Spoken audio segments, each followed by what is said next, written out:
सन्मुख सुशोभित परम इष्ट देव परम आराध्य श्री श्री 108 श्री परमहंस महान विभूतियों के एवं हमारे हृदय सम्राट करुणा के सागर श्री श्री 108 श्री हजूर सदगुरुदेव महाराज जी के दिव्यतम दर्शन दीदार करते हुए प्रेम सहित मिलकर बोलिए जयकारा।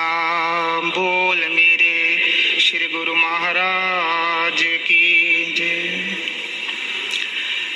सतपुरुषों के वचन है कि कुंभे बद्दा जल रहे, जल बिन कुंभ न होए। ज्ञान का बद्दा मन रहे, गुरु बिन ज्ञान न होए। महापुरुष अपने वचनों में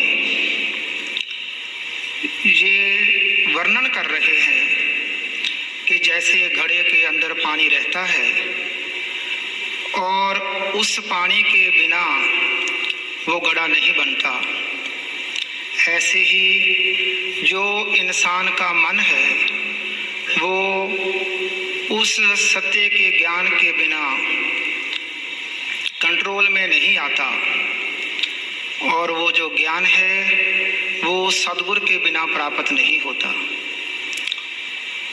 इस जीव को वो सच्चा आत्मिक ज्ञान प्राप्त करवाने के लिए महापुरुषों ने ये सारी रचना रची है। वास्तव में महापुरुष दिन रात जो प्रयास कर रहे हैं वो यही है कि जीव को वो सच्चिदानंद स्वरूप वो आत्मिक ज्ञान की प्राप्ति हो जाए। वो सच्चा ज्ञान ऐसा नहीं है कि जो शास्त्रों में वेदों में पढ़ लिया और इंसान को हासिल हो जाए। वो सच्चा ज्ञान तो वो है जो हमारे हृदय के अंदर उसकी अनुभूति हो जाए। जैसे कोई वैज्ञानिक जो है वो चांद पर गया और उसने आकर ये घोषणा करी कि जो चंद्रमा है वो धरती से 4 लाख किलोमीटर दूर है। वही घोषणा जो है, वो जो सूचना है, वो पढ़ाई लिखाई में आ गई और सब लोग ये कहने लगे कि चंद्रमा यहाँ से 4 लाख किलोमीटर दूर है और उसकी सतह ऐसी है, वहाँ पर इतना प्लेटिनम है, इतना मैग्नीशियम है, लेकिन उसकी अनुभूति कोई नहीं कर पाया। ये केवल सूचना है। और जो ज्ञान महापुरुष देते हैं उनका जो ख्याल है वो ये है कि इंसान को उस सच्चिदानंद स्वरूप का केवल सूचना ही प्राप्त ना हो कि वो कैसा है, वो दयालु है या वो कृपालु है, ऐसी सूचना नहीं वो देते। वो तो उसकी अनुभूति करवाने के लिए ही यहाँ पर इस धरा पर प्रकट हुए हैं। वास्तव में जब हम उनके नज़दीक जाते हैं, वो हमें बुलाते हैं, जब वो हमारा हाथ पकड़ते हैं तो वो यही दर्शा रहे हैं कि हमको देख लो, हमको अनुभव कर लो। जैसे ही वो हमसे कुछ पूछते हैं तो हम कहते हैं कि स्वामी जी मैंने ऑस्ट्रेलिया जाना है, कृपया मुझे आशीर्वाद दीजिए।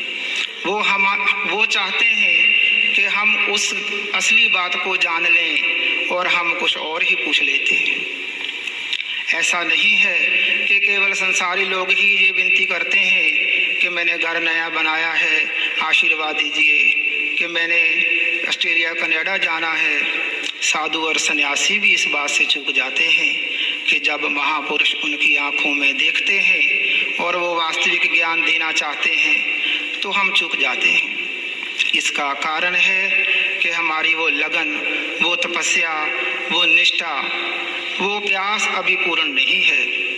उस प्यास को, उस निष्ठा को जगाने के लिए ही महापुरुषों ने इस पावन दरबार की रचना करी है और हमारे लिए भक्ति के 5 सूत्र जो नित्य प्रति ही हमें चेताया जा रहा है वो बनाए हैं, ताकि गुरुमुख जन जैसे जैसे उनकी पालना करते जाएंगे तो वैसे वैसे हमारा जो मन है वो रूपांतरित होता जाएगा।